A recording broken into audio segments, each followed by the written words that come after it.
Amis d'Azinat, bonjour. Eh bien, pour cette rentrée littéraire 2022, bienvenue au Relais de Poche pour cette nouvelle saison avec Azinat et le Relais de Poche donc pour quelques commentaires sur les livres ou en sortie nationale ou qui m'ont plu. Voilà, et comme vous me faisiez la remarque, Laurence, hors caméra, pourquoi tu ne parles pas de Cher Connard de Virginie Despentes? Parce qu'elle n'a pas besoin de ça. Je crois que c'est un très bon livre qui est vraiment dans l'air du temps et qu'elle sait capter ça. Et je trouve qu'en plus, sa conclusion, que je ne divulgacherai pas, est très très bonne sur la question du communautarisme en particulier. Je vous invite à le lire, mais je ne ferai pas de commentaires outre que ça. Parce que je pense qu'il y a suffisamment de monde sur le coup pour le faire. Donc je vous suis venu avec quelqu'un que j'aime beaucoup également, qui est Franck Bouys avec son nouveau livre L'homme peuplé.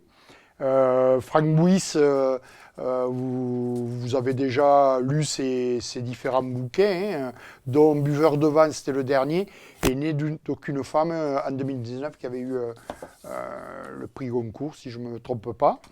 Donc je vous invite à regarder ce livre de près, qui est sur la base d'un conte.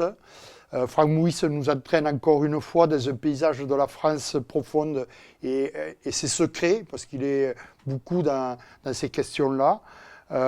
Il s'emploie ici à un autre exercice que celui de Né d'aucune femme et Buveur de vin. Il nous met en abîme sur le parcours de deux hommes, un du cru, Caleb, et l'autre un écrivain venu de Paris. Donc on est dans ces parcours parallèles et qui nous interroge beaucoup. L'écriture est fine, ciselée, de la belle ouvrage, et l'intrigue du roman nous pousse à aller d'une traite jusqu'à la fin pour comprendre le lien et l'intrigue entre les deux personnages.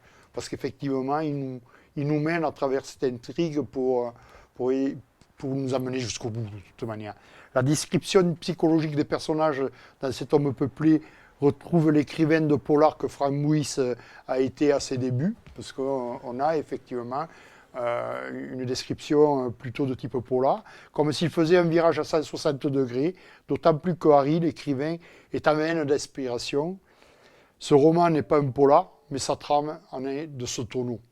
Donc en tout état de cause, j'ai passé un bon moment avec Franck Bouys et je vous invite à vous emparer de ce livre parce que je crois que c'est un des beaux livres de cette rentrée littéraire.